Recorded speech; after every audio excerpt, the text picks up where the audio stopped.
ಇದೇ ನಿಮ್ಮ ವಿವೇಕಪೂರ್ವಕವಾದಂತಹ ಆರಾಧನೆ ಎಂಬುದಾಗಿ ಮಧ್ಯೆ ಒಂದು ವಚನದಲ್ಲಿ ನಾವು ನೋಡಿದ್ದೇವೆ.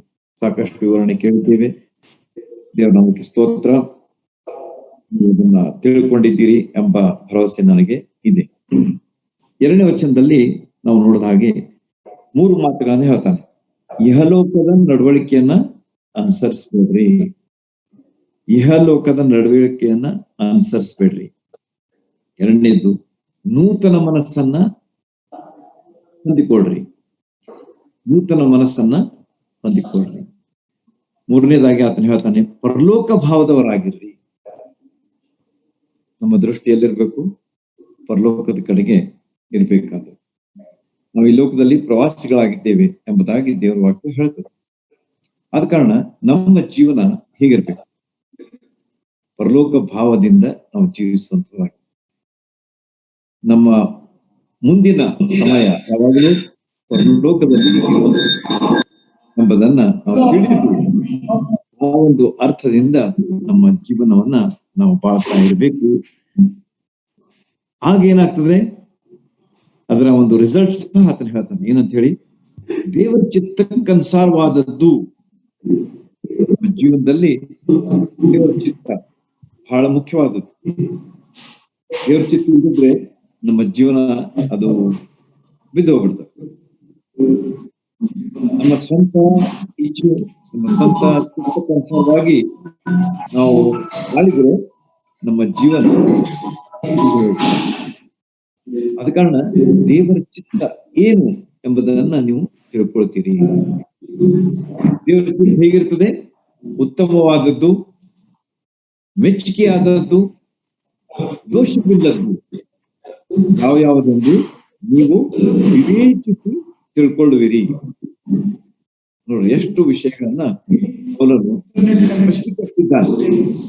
ನಮಗೆ ಸಿಗುವಂತಹ ರೀತಿಯಲ್ಲಿ ಆತನು ಹೇಳಿದ್ದಾನೆ ಎಂಬುದನ್ನ ನಾವು ನೆನಪಿನಲ್ಲಿಟ್ಕೊಳ್ಬೇಕು.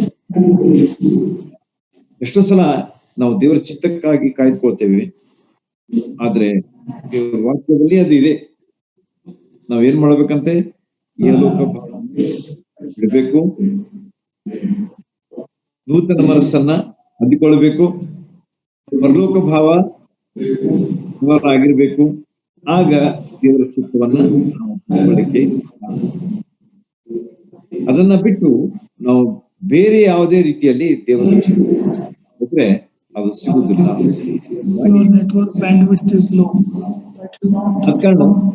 ಜೀವನದಲ್ಲಿ ನಾವು ದೇವರ ಚಿತ್ತ ತಿಳ್ಕೊಳ್ಬೇಕಾದ್ರೆ ಈ 3 ವಿಷಯಗಳನ್ನ ನಮ್ಮ ಗಮನದಲ್ಲಿ ಇಟ್ಟುಕೊಳ್ಳೋಣ.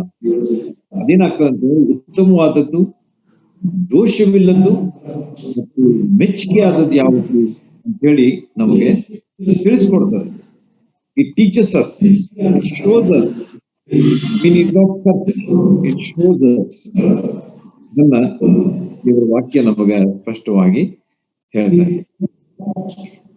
ಹೀಗೆ ನಾವು ಈ ಒಂದು ಹಿನ್ನೆಲೆಯನ್ನ ತಿಳ್ಕೊಂಡ ಮೇಲೆ ಪೌಲನು ಈಗ ವ್ಯಾವಹಾರಿಕವಾದಂತಹ ವಿಷಯದ ಕಡೆಗೆ ಗಮನವನ್ನು ಹರಿಸ್ತಾನೆ. ಕ್ರೈಸ್ತತ್ವ ಅಂತಂದ್ರೆ ಅದು ಕೇವಲ ಬೋಧನೆ ಅಲ್ಲ. It is not just A doctrine ಅಥವಾ ಒಂದು ಬೋಧನೆ, ಶಿಕ್ಷಣ ಅಲ್ಲ. ಇದನ್ನ ನಾವು ತಿಳ್ಕೊಂಡಿರ್ಬೇಕು. ಕೇವಲ ಆಚರಣೆ ಅಲ್ಲ, ಕೇವಲ ಒಂದು ಬೋಧನೆ ಅಥವಾ ಒಂದು ಶಿಕ್ಷಣ ಅಲ್ಲ. ಏನಾಗಿದೆ ಅದು ನಮ್ಮ ಅನುದಿನದ ಜೀವನದಲ್ಲಿ ಅದನ್ನ ಗ್ರಹಿಸುವಂತದ್ದಾಗಿದೆ, ಅಥವಾ ಅದರ ಪ್ರಕಾರ ನಾವು ನಡೆಯುವಂತದ್ದಾಗಿದೆ ಎಂಬುದು ಬಹಳ ಆಳವಾದಂತಹ ಮುಖ್ಯವಾದಂತಹ ವಿಷಯ. ಕೇವಲ ನಾವು ದೇವರ ವಾಕ್ಯ ಓದಿದೆವು, ದೇವರ ವಾಕ್ಯ ಕೇಳಿದೆವು, ದೇವರ ವಾಕ್ಯ ಧ್ಯಾನಿಸಿದೆವು, ಅದು ಒಂದು ಭಾಗ. ದೇವರ ವಾಕ್ಯಕ್ಕನುಸಾರವಾಗಿ ನಾವು ನಡೆಯುವಂಥದ್ದು ಅದು ಬಹಳ ಮುಖ್ಯವಾದ. That is the second part. ಹೀಗೆ ನಮ್ಮ ಜೀವನದಲ್ಲಿ ನಾವು ಕೇವಲ ದೇವರ ವಾಕ್ಯದ ಬೋಧನೆ ಅದು ಒಂದು ಕ್ರೈಸ್ತತ್ವ ಅಂತ ಹೇಳಿ ಅಲ್ಲ, ಆದ್ರೆ ಅದರ ಪ್ರಕಾರ ನಾವು ನಡೆಯುವಂತಹ ಜೀವನ ಅದು ನಿಜವಾದಂತಹ ಪ್ರಾಯೋಗಿಕ ಜೀವನ. A life lived in reality, A life lived in practice ಅಥವಾ ಪ್ರಾಕ್ಟಿಕಲ್ ಲೈಫ್ ಎಂಬುದಾಗಿ ನಾವು ಹೇಳಲಿಕ್ಕೆ ಸಾಕು. ಆದ ಕಾರಣ ಕ್ರೈಸ್ತತ್ವ ಕೇವಲ ಒಂದು ಬೋಧನೆಯಲ್ಲ, ಆದ್ರೆ ಅದು ನಮ್ಮ ಅನುದಿನದ ಜೀವಿತವಾಗಿದೆ ಎಂಬುದನ್ನ ನಾವು ತೋರಿಸ್ಕೊಡ್ಬೇಕು. ವ್ಯವಹಾರಿಕವಾದಂಥದ್ದು, ಅದು ನೈಜ ಜೀವನದಲ್ಲಿ ಅದನ್ನ ನಾವು ಅನುಸರಿಸುವಂಥದ್ದು ಕ್ರೈಸ್ತತ್ವ ಅಥವಾ ನಿಜ ಕ್ರೈಸ್ತನ ಜೀವನ. ನಾವು ಏನ್ ಕಲಿತೇವೆ ಅದು ನಮ್ಮ ಜೀವಿತದಲ್ಲಿ ಕಂಡು ಬರಬೇಕು. What we learn should be in our living. ನೆನ್ಪಿಟ್ಕೊಡ್ರಿ, ಬಹಳ ಸುಲಭವಾಗಿ ನಾನು ಹೇಳ್ತಾ ಇದ್ದೇನೆ. Learning living. ನಾವು ಏನ್ ಕಲಿತೇವೆ ನಮ್ಮ ಜೀವನದಲ್ಲಿ ಕಂಡು ಬರಬೇಕಾದದ್ದು ಬಹಳ ಅವಶ್ಯ. ಅದು ನಮ್ಮ ಅನುದಿನ ಜೀವಿತದಲ್ಲಿ ಅದು ನಮಗೆ ಅದು ಇತರರಿಗೂ ಸಹ ಕಂಡು ಬರಬೇಕು. ನಮ್ಮ ಅನುಭವ ಸಹ ಅದು ಆಗಿರ್ಬೇಕಾದದ್ದು. ಕೇವಲ ನಾವು ಅದನ್ನ ತಿಳ್ಕೊಂಡ್ರೆ ಆಗುದಿಲ್ಲ, ಗ್ರಹಿಸ್ಕೊಂಡ್ರೆ ಆಗುದಿಲ್ಲ, ಆದ್ರೆ ಅದರನ್ನ ನಮ್ಮ ಪ್ರಾಯೋಗಿಕ ಜೀವನದಲ್ಲಿ ಅನ್ವಯಿಸುವಂತದ್ದು ಬಹಳ ಅವಶ್ಯ ಎಂಬುದನ್ನ ಈ ಭಾಗ ನಮಗೆ ತಿಳಿಸಿಕೊಡ್ತದೆ. ಪೌಲನು ನಮಗೆ ಪ್ರಾಯೋಗಿಕವಾದಂತಹ ಅಥವಾ ಪ್ರಾಕ್ಟಿಕಲ್ ಥಾಟ್ಸ್ ಅಥವಾ ಟೀಚಿಂಗ್ ಈ ಭಾಗದಲ್ಲಿ ನಮಗೆ ಆತನು ತಿಳಿಸ್ಕೊಡ್ತಾನೆ. 3-8 ವಚನಗಳನ್ನ ಇವತ್ತು ನಾವು ದೇವರ ಸಹಾಯದಿಂದ ಮುಗಿಸ್ಲಿಕ್ಕೆ ಪ್ರಯತ್ನ ಮಾಡೋಣ. ಈ ವಚನಗಳಲ್ಲಿ ನಾವು ಯಾವ ರೀತಿಯಾಗಿ ನಮ್ಮ ಜೀವನ ಇರಬೇಕು. ನಾನು ನಿಮ್ಗೆ ಹೋದ್ ಸಲನೇ ಹೇಳಿದ್ದೀನಿ ಏನಂತ ಹೇಳಿ, ನಾವು ಯಾವ ರೀತಿಯಾಗಿ ಬೇರೆ ಕ್ರೈಸ್ತರಿಗೋಸ್ಕರವಾಗಿ ನಮ್ಮ ಜೀವನ, ನಮ್ಮ ಒಂದು ಸಮಾಜಕ್ಕೋಸ್ಕರವಾಗಿ ನಮ್ಮ ಜೀವನ, ದೇಶಕ್ಕಾಗಿ ನಮ್ಮ ಜೀವನ, ವೈರಿಗಳಿಗೋಸ್ಕರವಾಗಿ ಅಂದ್ರೆ ನಮ್ಮನ್ನ ಯಾರು ಲೈಕ್ ಮಾಡೋದಿಲ್ಲ ಅಂಥವರಿಗೋಸ್ಕರವಾಗಿ ನಮ್ಮ ಜೀವನ ಹೇಗಿರಬೇಕು, ಮತ್ತು 5ನೇದಾಗಿ ಬಲಹೀನವಾದಂಥ ಕ್ರೈಸ್ತರ ಬಗ್ಗೆ ನಮ್ಮ ಜೀವನ ಹೇಗಿರಬೇಕು ಎಂಬುದನ್ನ ಈ ಭಾಗದಲ್ಲಿ ನಾವು ಸ್ಪಷ್ಟವಾಗಿ 21 ವಚನಗಳಲ್ಲಿ ನಮಗೆ ಅದು ಕಂಡು ಬರ್ತದೆ. ಅದ ಕಾರಣ ಇವತ್ತು ನಾವು we are covering only 1 part. 3-8 ವಚನಗಳನ್ನ ನಾವಿವತ್ತು ಪ್ರಯತ್ನ ಮಾಡಿ ಮುಗಿಸ್ಲಿಕ್ಕೆ ನೋಡೋಣ. ಬಹಳಷ್ಟು ವಿಷಯಗಳಿವೆ, ಆದ ಕಾರಣ ನಾನು ಹೆಚ್ಚು ವಿವರಿಸಲಿಕ್ಕೆ ಹೋಗುದಿಲ್ಲ, ಯಾಕಂದ್ರೆ ಬಹಳ ಸಮಯ ಆಗ್ತದೆ. ನಾವು ಅಭ್ಯಾಸವನ್ನು ಸಹ ಮುಂದುವರಿಸಬೇಕಾದಂಥದ್ದು ಬಹಳ ಅವಶ್ಯವಾಗಿದೆ. ಆದ ಕಾರಣ ನಮ್ಮ ಜೀವನದಲ್ಲಿ ನಾವು 3ನೇ ವಚನ ಏನ್ ಹೇಳ್ತದೆ ಅಂತ ಹೇಳಿ ನಾವು ನೋಡಿ ಅಲ್ಲಿಂದ ಸ್ಟಾರ್ಟ್ ಮಾಡೋಣ. ದೇವರು ನನಗೆ ಕೃಪೆ ಮಾಡಿದ ಸೇವೆಯನ್ನ ನಡೆಸಿ ನಿಮ್ಮಲ್ಲಿ ಒಬ್ಬೊಬ್ಬನಿಗೂ ಹೇಳುವುದೇನೆಂದರೆ, ನೋಡ್ರಿ, ದೇವರು ನನಗೆ ಕೃಪೆ ಮಾಡಿದಂತ ಸೇವೆಯನ್ನ ನಾನು ನೆನೆಸ್ಕೊಂಡು ನೀವು ಏನೇನ್ ಮಾಡಬೇಕು ಎಂಬುದನ್ನ ನಾನು ನಿಮ್ಗೆ ತಿಳಿಸ್ಕೊಡ್ತೇನೆ. ನಾವು ಸಹ ಕರ್ತನಾದ ಯೇಸು ಕ್ರಿಸ್ತರಲ್ಲಿ ಪಶ್ಚಾತ್ತಾಪದ ಹೃದಯದಿಂದ ನಂಬಿಕೆ ಇಟ್ಟು ರಕ್ಷಣೆ ಹೊಂದಿದ್ದೇವೆ, ಬಿಡುಗಡೆ ಹೊಂದಿದ್ದೇವೆ, ಹೊಸ ಜೀವಿತವನ್ನ ನಾವು ಹೊಂದಿಕೊಂಡಿದ್ದೇವೆ ಅವರ ಮೂಲಕವಾಗಿ ಎಂಬುದು ನಮ್ಮ ಅನುಭವದ ಒಂದು ಸಂಗತಿ. ಆದ ಕಾರಣ ನಾವೇನಾಗಿದ್ದೇವೆ ಅಂತಂದ್ರೆ ಕ್ರಿಸ್ತನ ದೇಹದ ಅಂಗಗಳಾಗಿದ್ದೇವೆ. We have become the part of the body of Christ. Body of Christ ಅಂದ್ರೆ ಕ್ರಿಸ್ತನ ಸಭೆ. ಕ್ರಿಸ್ತನ ಸಭೆಯ ಅಂಗಗಳು ಯಾರಂತಂದ್ರೆ ನಾವಾಗಿದ್ದೇವೆ. ಯಾರು ಆತನನ್ನ ತಮ್ಮ ಜೀವನದಲ್ಲಿ ನಾವು ಅಂಗೀಕರಿಸಿಕೊಂಡಿದ್ದೇವೆ, ಪಶ್ಚಾತ್ತಾಪದ ಹೃದಯದಿಂದ ಆತನನ್ನ ನಾವು ನಮ್ಮ ಜೀವನದಲ್ಲಿ ನಾವು ಸ್ವೀಕರಿಸಿಕೊಂಡಿದ್ದೇವೆ, ನಂಬಿಕೆ ಇಟ್ಟಿದ್ದೇವೆ, ರಕ್ಷಣೆ ಹೊಂದಿದ್ದೇವೆ, ಅವರೇನಾಗಿದ್ದಾರೆ ಅಂತಂದ್ರೆ ಕ್ರಿಸ್ತನ ದೇಹದ ಅಂಗಗಳಾಗಿದ್ದಾರೆ. ಆದ ಕಾರಣ ಅವರು ಅನೇಕ ವರಗಳನ್ನ ದೇವರು ಕೊಟ್ಟಿದ್ದಾರೆ. ಪ್ರತಿಯೊಬ್ಬೊಬ್ಬರಿಗೆ ಒಂದಿಲ್ಲ, ಬಹಳಷ್ಟು ವರಗಳನ್ನ ಕೆಲವರು ಕೊಟ್ಟಿರ್ಬೇಕು, ಕೆಲವರಿಗೆ ಒಂದು ವರ ಕೊಟ್ಟಿರ್ಬೇಕು, 2 ವರ ಕೊಟ್ಟಿರ್ಬೇಕು, 10 ವರ ಕೊಟ್ಟಿರ್ಬೇಕು. Whatever it is, that is immaterial. ಆದ್ರೆ ನಾವ್ ಏನ್ ಮಾಡ್ಬೇಕಂತಂದ್ರೆ ಪ್ರತಿಯೊಬ್ಬರು ನಮಗೆ ಕೊಟ್ಟಂತಹ ವರಗಳನ್ನ ನಮಗೆ ಕೊಟ್ಟಂತಹ ಟ್ಯಾಲೆಂಟ್ಸ್ ಗಳನ್ನ, ನಮಗೆ ಕೊಟ್ಟಂತಹ ಒಳ್ಳೆಯ ವಿಷಯಗಳನ್ನ ನಾವು ಯಾವ ರೀತಿಯಾಗಿ ದೇವರ ಘನತೆಗಾಗಿ, ಗೌರವಕ್ಕಾಗಿ, ಮಾನಕ್ಕಾಗಿ ಉಪಯೋಗಿಸಿಕೊಳ್ಳಬೇಕು ಎಂಬುದನ್ನ ಈ ಭಾಗದಲ್ಲಿ ಆತನು ವಿವರಿಸ್ತಾನೆ. ನಾವು ಮುಂದೆ ನೋಡುವಾಗ ಅದು ಸಭೆಯ ಒಂದು ಬೆಳವಣಿಗೆಗೋಸ್ಕರವಾಗಿ ನಾವು ಉಪಯೋಗಿಸ್ಕೊಳ್ಬೇಕು.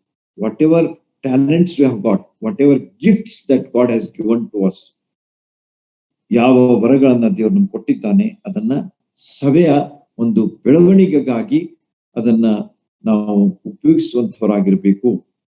ಪರಸ್ಪರ ನಾವು ಒಬ್ಬರಿಗೊಬ್ಬರು ಸಂಬಂಧಿಸಿದ್ದೇವೆ. ಯಾಕಂದ್ರೆ we are in the body of Christ, ಕ್ರಿಸ್ತನ ದೇಹದಲ್ಲಿ ನಾವು ಇರುವ ಕಾರಣ ನಾವು ಒಬ್ಬರಿಗೋಸ್ಕರ ಒಬ್ಬರು ಸಂಬಂಧವುಳ್ಳವರಾಗಿದ್ದೇವೆ.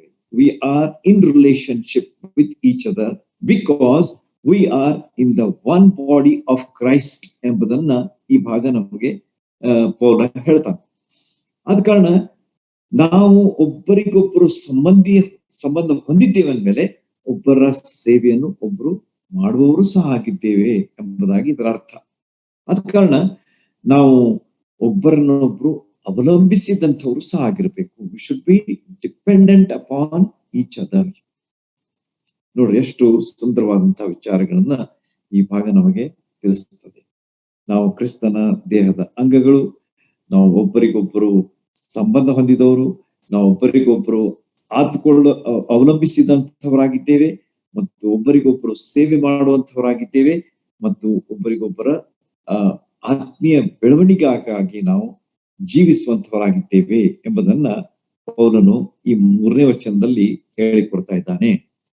ಆದ ಕಾರಣ ಮುಂದೆ ಆತನು ಹೇಳ್ತಾನೆ, ಒಬ್ಬೊಬ್ಬನಿಗೂ ಹೇಳೋದೇನೆಂದ್ರೆ, ಯಾರೂ ತನ್ನ ಯೋಗ್ಯತೆಗೆ ಮೀರಿ ತನ್ನನ್ನ ಭಾವಿಸಿಕೊಳ್ಳದೆ. ನೋಡಿ, ಎಷ್ಟು ಮುಖ್ಯವಾದಂತಹ ವಿಷಯದಿಂದ ಆತನು ಸ್ಟಾರ್ಟ್ ಮಾಡ್ತಾನೆ.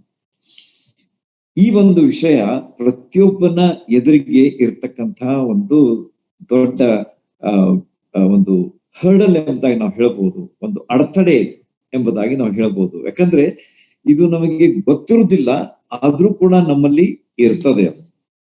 ಅದನ್ನ ಪೌಲನು ಇಲ್ಲಿ ಎತ್ತಿ ತೋರಿಸ್ಕೊಡ್ತಾ ಇದ್ದಾನೆ. ಅವನೇನ್ ಹೇಳ್ತಾ ಇದ್ದಾನಂತಂದ್ರೆ, ಯಾರೂ ತನ್ನ ಯೋಗ್ಯತೆಗೆ ಮೀರಿ ತನ್ನನ್ನ ಭಾವಿಸಿಕೊಳ್ಳಬಾರದು. ಎಷ್ಟೋ ಸಲ ನಾವೇನ್ ಮಾಡ್ತೀವಿ ಅಂತಂದ್ರೆ, ನಮಗೆ ಇರ್ತಕ್ಕಂಥ ವಿಷಯಗಳನ್ನ ನಾವು ಯೋಚಿಸಿ, ನನಗೆ ಬಹಳ ಬುದ್ಧಿ ಇದೆ, ನನಗೆ ಬಹಳ ಜ್ಞಾನ ಇದೆ, I am A merit student, ನಾನು ಮೆರಿಟ್ದಲ್ಲಿ ನನಗೆ ಸೀಟ್ ಸಿಕ್ಕಿದೆ, ನನಗೆ ಬಹಳಷ್ಟು ಸ್ಪೋರ್ಟ್ಸ್ ದಲ್ಲಿ ನಾನು ಬಹಳ ಮೆಡಲ್ಸ್ ಗಳನ್ನ ಪಡ್ಕೊಂಡಿದ್ದೇನೆ, ಅಥವಾ ನಾನು ಎಲೋಕೇಶನ್ ಕಾಂಪಿಟಿಷನ್ ದಲ್ಲಿ ನಾನು ಭಾಗವಹಿಸಿ ಅದರಲ್ಲಿ ಸಹ ಅರ್ಹತಾ ಪತ್ರಗಳನ್ನ ಪಡ್ಕೊಂಡಿದ್ದೀನಿ. ಅನೇಕ ವಿಷಯಗಳು ನಮ್ಮ ಮುಂದೆ ಬರ್ತವೆ. So we feel proud about them. ನಮ್ಮ ಹೃದಯಗಳಲ್ಲಿ ಏನಿರ್ತದೆ ಅಂತಂದ್ರೆ ಒಂಥರದ ಹೆಮ್ಮೆ ಇರ್ತದೆ. ನಾವು ಬಹಳ ಯೋಗ್ಯರು ಎಂಬುದಾಗಿ ನಮಗೆ ಅನಿಸ್ತದೆ.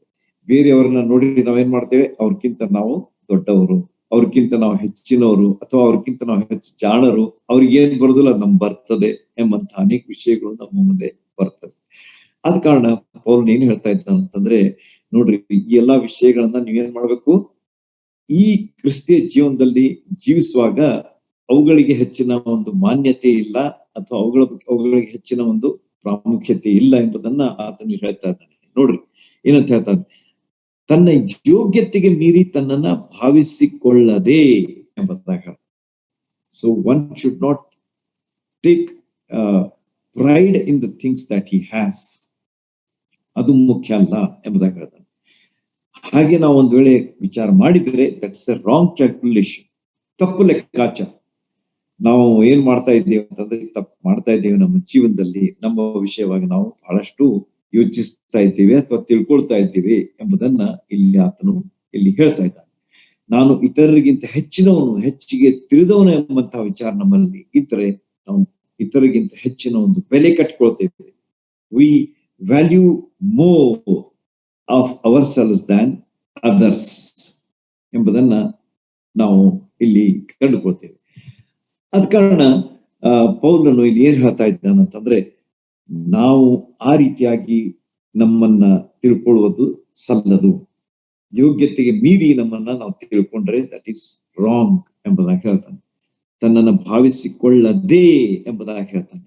ಪೌಲನು ಸಹ ತನ್ನ ವಿಷಯವಾಗಿ ಕೊರಿಂಥದವರಿಗೆ ಬರೆದ ಪತ್ರ 15ನೇ ಅಧ್ಯಾಯ 10ನೇ ವಚನದಲ್ಲಿ ಒಂದು ಸುಂದರವಾದಂತಹ ಒಂದು ತನ್ನ ಸಾಕ್ಷಿಯನ್ನ ಆತನು ಕೊಡ್ತಾನೆ. ನೋಡ್ರಿ, ಮೊದಲೇ ಕೊರಿಂಥ 15ನೇ ಅಧ್ಯಾಯ 10ನೇ ವಚನದಲ್ಲಿ ನೋಡ್ರಿ ಏನ್ ಹೇಳ್ತಾನೆ. ಆದರೆ ನಾನು ಎಂಥವನಾಗಿದ್ದೇನೋ ದೇವರ ಕೃಪೆಯಿಂದಲೇ ಅಂಥವನಾಗಿದ್ದೇನೆ. ನಾನು ಎಂಥವನಾಗಿದ್ದೇನೋ ಎಂಥವನಾಗಿದ್ದೇನೆ, ಅದು ದೇವರ ಕೃಪೆಯಿಂದಲೇ ಅಂಥವನಾಗಿದ್ದೇನೆ. I am what I am by his grace. ಪೌಲನ ವಿಷಯವಾಗಿ ನೀವು ಯೋಚಿಸಿದ್ರೆ he was a great man. ಆತನ ಜೀವನ, ಆತನ ಶಿಕ್ಷಣ, ಆತನ ಹಿನ್ನೆಲೆ ನೀವು ತಿಳ್ಕೊಂಡ್ರೆ he was a very great man ಎಂಬುದಾಗಿ ಹೇಳ್ಬೋದು. ಗಮಲಿಯೇಲ್ ಎಂಬಂತಹ ಒಬ್ಬ ದೊಡ್ಡ ಯಹೂದ್ಯರ ಗುರುವಾದಂತಹ ಗಮಲಿಯೇಲನ ಶಿಷ್ಯನಾದಂತಹ ವ್ಯಕ್ತಿ ಪೌಲನಾಗಿದ್ದ ಎಂಬುದಾಗಿ ನಾವು ಸತ್ಯವೇದದಲ್ಲಿ ಓದ್ತೇವೆ, ಹೊಸ ಒಡಂಬಡಿಕೆಯಲ್ಲಿ ನಾವು ಕಂಡುಕೊಳ್ತೇವೆ. ಇಂಥ ವ್ಯಕ್ತಿ ಇಲ್ಲಿ ಏನ್ ಹೇಳ್ತಾ ಇದ್ದಾನೆ ನೋಡ್ರಿ. ಅವನ ಬಗ್ಗೆ ಹೆಚ್ಚು ವಿವರಿಸ್ಲಿಕ್ಕೆ ಸಮಯ ಇಲ್ಲದ ಕಾರಣ ನಾನು ಇದನ್ನ ಕ್ಲುಪ್ತವಾಗಿ ಹೇಳ್ತಾ ಇದ್ದೀನಿ. ಅಂಥ ಒಬ್ಬ ದೊಡ್ಡ ವ್ಯಕ್ತಿ, ಯೋಗ್ಯತೆ ಬಹಳ ಇತ್ತು ಅವನಿಗೆ. He was a merit holder. He had a lot of credentials. He had a lot of knowledge, and he was the disciple of Gamaliel ಎಂಬುದಾಗಿ ಅವನ ವಿಷಯವಾಗಿ ನಾವು ಓದುವಾಗ ಅಂಥ ಒಬ್ಬ ವ್ಯಕ್ತಿ ಇಲ್ಲಿ ಏನ್ ಹೇಳ್ತಾ ಇದ್ದಾನೆ ಅಂತಂದ್ರೆ, ನಾನು ಎಂಥವನಾಗಿದ್ದೇನೋ ದೇವರ ಕೃಪೆಯಿಂದಲೇ ಅಂಥವನಾಗಿದ್ದೇನೆ. ನಾನೇನೂ ಅಲ್ಲ. I am what is only by God's grace.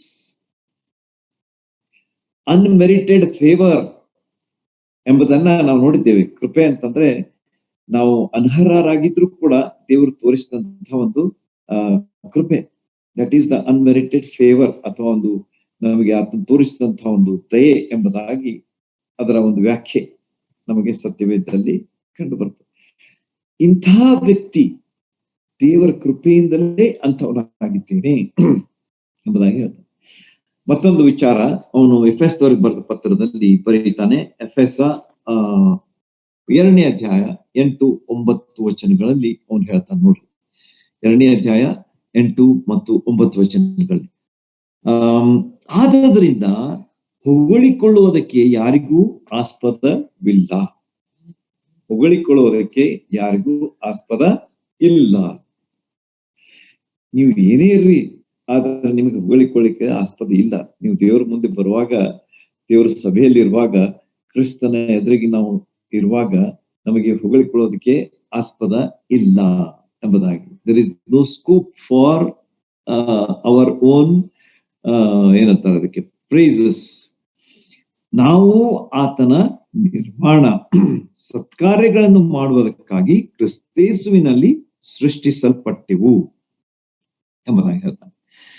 ಆದ ಕಾರಣ ನಾವು ರಕ್ಷಣೆ ಹೊಂದಿದ್ದು ಹೇಗೆ ಅದನ್ನು ಹೇಳ್ತಾನೆ ನೋಡ್ರಿ 8ನೇ ವಚನದಲ್ಲಿ. ನಂಬಿಕೆಯ ಮೂಲಕ ಕೃಪೆಯಿಂದಲೇ ರಕ್ಷಣೆ ಹೊಂದಿದ್ದವರಾಗಿದ್ದೀರಿ ಅಂದ್ರೆ ಪೌಲನು ನಮಗೆ ಹೇಳ್ತಾ ಇದ್ದಾನೆ, ನಾವು ಹೊಂದಿದ್ದೇವೆ. ಆ ರಕ್ಷಣೆಯು ನಮ್ಮಿಂದ ಉಂಟಾದದ್ದಲ್ಲ.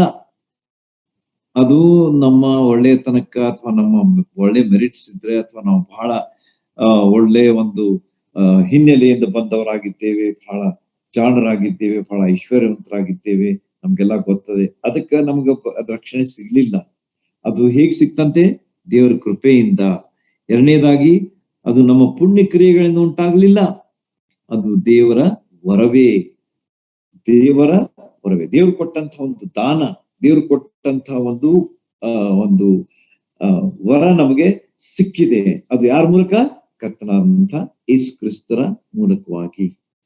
ಆದ ಕಾರಣ ಹೊಗಳಿಕೊಳ್ಳೋದಕ್ಕೆ ನಮಗೆ ಆಸ್ಪದ ಇಲ್ಲವೇ ಇಲ್ಲ. ನಾವು ಆತನ ನಿರ್ಮಾಣವಾಗಿದ್ದೇವೆ. We are his creatures, we are created by him, we are new creatures ಎಂಬುದಾಗಿ ಕೊರಿಂಥದವರಿಗೆ ಬರೆದ ಪತ್ರ 2ನೇ ಕೊರಿಂಥ 5:17 ನಾವು ನೋಡ್ತೇವೆ. ಈಗೋ ಯಾವನಾದ್ರೂ ಕ್ರಿಸ್ತನಲ್ಲಿದ್ದರೆ ಅವನು ನೂತನ ಸೃಷ್ಟಿ, ಹಳೆಯದೆಲ್ಲ ಹೋಯ್ತು, ಎಲ್ಲ ಹೊಸದಾಯ್ತು ಎಂಬುದಾಗಿ ಅವನನ್ನು ಕೊರಿಂಥದ ಸಭೆಗೆ ಹೇಳ್ತಾನೆ, ನಮಗೂ ಸಹ ಉದ್ದೇಶಿಸ್ತಾ ಇದ್ದಾನೆ. ಆದ ಕಾರಣ ನಾವು ಹೆಚ್ಚಿಸಿಕೊಳ್ಳುವುದಕ್ಕೆ ನಮಗೆ ಆಸ್ಪದ ಇಲ್ಲ. ಆತನ ಕೃಪೆಯಿಂದ ನಾವು ರಕ್ಷಣೆ ಹೊಂದಿದ್ದೇವೆ.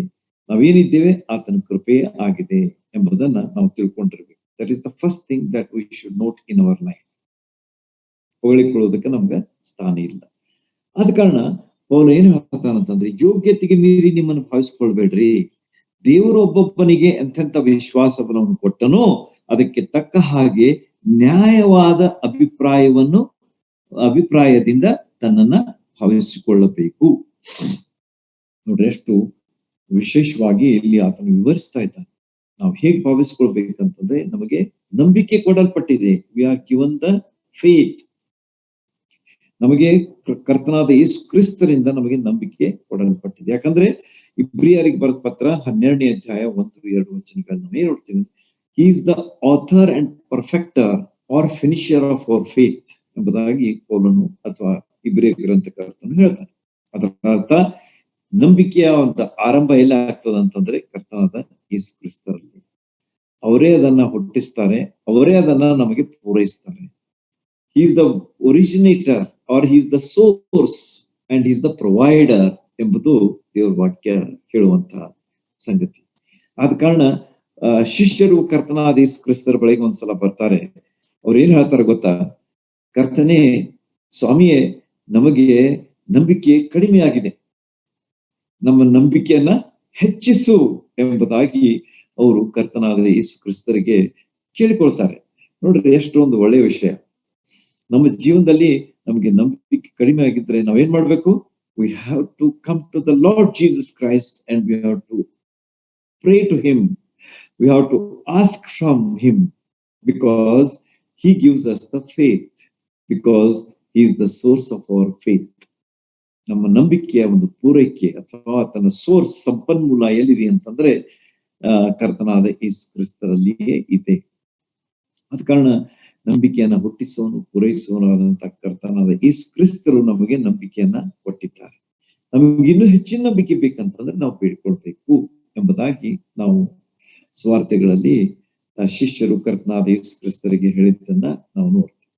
ಆದ ಕಾರಣ ನಮ್ಮ ನಂಬಿಕೆಗೆ ತಕ್ಕ ರೀತಿಯಲ್ಲಿ ನಾವು ಏನ್ ಮಾಡ್ಬೇಕು ಅಂತಂದ್ರೆ ನಮ್ಮನ್ನ ಭಾವಿಸಿಕೊಳ್ಬೇಕು.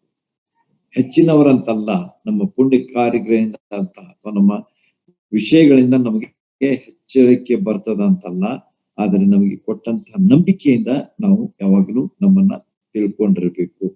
ಮುಂದೆ ಆತನ ಏನ್ ಹೇಳ್ತಾನಂತಂದ್ರೆ, ದೇವರೊಬ್ಬೊಬ್ಬನಿಗೆ ಎಂತೆಂತ ವಿಶ್ವಾಸ ಬಲವನ್ನು ಕೊಟ್ಟನೋ ಅದಕ್ಕೆ ಒಂದು ತಕ್ಕ ಹಾಗೆ ನ್ಯಾಯವಾದ ಅಭಿಪ್ರಾಯದಿಂದ ತನ್ನನ್ನು ಭಾವಿಸಿಕೊಳ್ಳಬೇಕು. ಯಾಕಂದರೆ ನಮಗೆ ಒಂದೇ ದೇಹದಲ್ಲಿ ಬಹಳ ಅಂಗಗಳಿರಲಾಗಿ ಆ ಎಲ್ಲಾ ಅಂಗಗಳಿಗೆ ಹೇಗೆ ಒಂದೇ ಕೆಲಸ ಇರುವುದಿಲ್ಲವೋ ಹಾಗೆ ನಾವೆಲ್ಲರೂ ಒಟ್ಟಾಗಿ ಕ್ರಿಸ್ತನಲ್ಲಿ ಒಂದೇ ದೇಹವಾಗಿದ್ದು ಒಬ್ಬೊಬ್ಬರಿಗಾಗಿ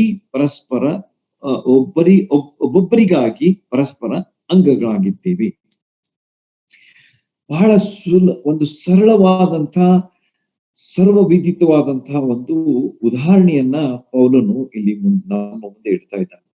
ಅದೇನಂತಂದ್ರೆ, ಒಂದು ದೇಹ, ಅದರ ಅಂಗಗಳು. ನಮ್ಮ ದೇಹದಲ್ಲಿ ಬಹಳಷ್ಟು ಅಂಗಗಳಿವೆ, ನಮ್ಮೆಲ್ಲರಿಗೂ ಗೊತ್ತದೆ ಅಲ್ಲ. ನಮಗೆ ಕಣ್ಣಿದೆ, ನಮಗೆ ಮೆದುಳಿದೆ, ನಾವು ತಲೆ ಅಂತ ಹೇಳ್ತೇವೆ, ಮೆದುಳಿದೆ ಅದ್ರೊಳಗೆ. ಆಮೇಲೆ ನಮ್ಗೆ ಮೂಗಿದೆ, ಕಿವಿ ಇದೆ, ಬಾಯಿ ಇದೆ, ನಾಲಿಗೆ ಇದೆ, ಕೈಗಳಿವೆ, ಕಾಲುಗಳಿವೆ, ಮತ್ತು ಎಲ್ಲ ನಮ್ಮ ದೇಹದ ಕಾರ್ಯಗಳನ್ನ ನಿರ್ವಹಿಸುವುದಕ್ಕಾಗಿ ಬೇರೆ ಬೇರೆ ಅಂಗಗಳು, ಕಾಣುವಂತಹ ಅಂಗಗಳು. ನಮ್ಮ ಒಳಗಿರುವಂತಹ ಅಂಗಗಳು ಬೇರೆ. ನಮ್ಮ ಜೀರ್ಣಿಸುವುದಕ್ಕಾಗಿ ಒಂದು ಅಂಗ ಇದೆ. ಆಮೇಲೆ ರಕ್ತ ಶುದ್ಧೀಕರಿಸುವುದಕ್ಕಾಗಿ ನಮ್ಗೆ ಅಂಗ ಇದೆ. ಹೃದಯ ಒಂದು ಪಂಪ್, ಅದು ನಮ್ಮ ರಕ್ತವನ್ನ ಸಂಚಲನ ಮಾಡುವುದಕ್ಕಾಗಿ ಇರ್ತಕ್ಕಂಥ ಒಂದು ಅಂಗ. ಹೀಗೆ ದೇಹದಲ್ಲಿ ಒಂದೇ ಅಂಗ ಇಲ್ಲ, ಆದ್ರೆ ಬಹಳಷ್ಟು ಅಂಗಗಳಿವೆ. ಆದ್ರೆ ಆ ಅಂಗಗಳೆಲ್ಲ ಹೇಗಿವೆ ಅಂತ ಹೇಳಿ ಪೌಲ್ ಹೇಳ್ತಾನೆ, ಅವೆಲ್ಲವೂ ಒಬ್ಬೊಬ್ಬರಾಗಿ ಪರಸ್ಪರ ಅಂಗಗಳಾಗಿವೆ. They are different but they are dependent. ಇದನ್ನ ನಾವು ತಿಳ್ಕೊಂಡಿರ್ಬೇಕು. They are different. ನೋಡ್ರಿ, ಕಣ್ಣಿದ್ದದ್ದು ಕಣ್ಣು ಮಾಡಿದ್ದನ್ನು ಬಾಯಿ ಮಾಡೋದಿಲ್ಲ, ಬಾಯಿ ಮಾಡಿದ್ದನ್ನು ಮೂಗ್ ಮಾಡೋದಿಲ್ಲ, ಮೂಗ್ ಮಾಡೋದನ್ನ ಕಿವಿ ಮಾಡೋದಿಲ್ಲ, ಕಿವಿ ಮಾಡಿದ್ದನ್ನ ಮೆದುಳು ಮಾಡೋದಿಲ್ಲ. ಬೇರೆ ಬೇರೆ ಅಂಗಗಳಿವೆಲ್ಲ. These are different parts of the body, but they work together. They work depending upon each other. This is the truth that we should always understand.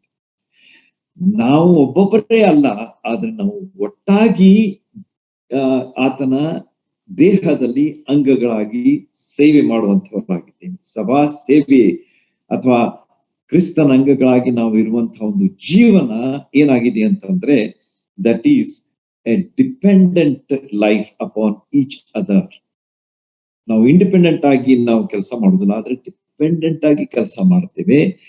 ಮತ್ತು ನಾವು ಬೇರೆ ಬೇರೆ ಅಂಗಗಳಾಗಿದ್ರು ಸಹ ಪರಸ್ಪರ ಒಟ್ಟಾಗಿ ಕೆಲಸ ಮಾಡ್ತೇವೆ ಎಂಬುದನ್ನ ಮೊದಲೇದಾಗಿ ಆತನು ಕ್ಲಿಯರ್ ಮಾಡ್ತಾನೆ. ಸೊ ನೀವು ಯಾವ ರೀತಿಯಾಗಿ ಇದ್ದೀವಿ ಎಂಬುದನ್ನು ನೀವು ತಿಳ್ಕೊಡ್ರಿ. ನೀವು ಯಾವ ದೇಹದ ಯಾವ ಅಂಗಗಳಾಗಿದ್ದೀರಿ. ನೀವು ಕೈ ಆಗಿರ್ಬೋದು, ಕಾಲಾಗಿರ್ಬೋದು, ಅಥವಾ ಕಣ್ಣಾಗಿರ್ಬೋದು, ಅಥವಾ ಹೃದಯ ಆಗಿರ್ಬೋದು, ಅಥವಾ ಫುಫುಸ್ ಆಗಿರ್ಬೋದು, ಅಥವಾ ಮೆದುಳಾಗಿರ್ಬೋದು, ಅಥವಾ ಮತ್ತೆ ಬೇರೆ ಬೇರೆ ಅಂಗಗಳಾಗಿರ್ಬೋದು, ಕಾಲಗಳಾಗಿರ್ಬೋದು. But we are all depending upon each other ಎಂಬುದು ನಾವು ತಿಳ್ಕೊಳ್ಬೇಕಾದಂತಹ ಮೊದಲನೆಯ ಸಂಗತಿ. ಆದ ಕಾರಣ ನಾವು ಪರಸ್ಪರ ಅಂಗಗಳಾಗಿ ದೇವರು ನಮಗೆ ಕೃಪೆ ಮಾಡಿದ ಪ್ರಕಾರ ನಾವು ಬೇರೆ ಬೇರೆ ವರಗಳನ್ನ ಹೊಂದಿದ್ದೇವೆ. ಅದು ಹೇಳ್ತಾರೆ ನಮಗೆ ಯಾವ ರೀತಿಯಾಗಿ ಬೇರೆ ಬೇರೆ ವರಗಳು ನಮಗೆ ಕೊಡಲ್ಪಟ್ಟಿವೆ, ಹಾಗೆ ನಾವು ದೇಹದ ಅಂಗಗಳ ಆಗಿ ನಾವು ಕೆಲಸ ಮಾಡ್ತಾ ಇದ್ದೇವೆ.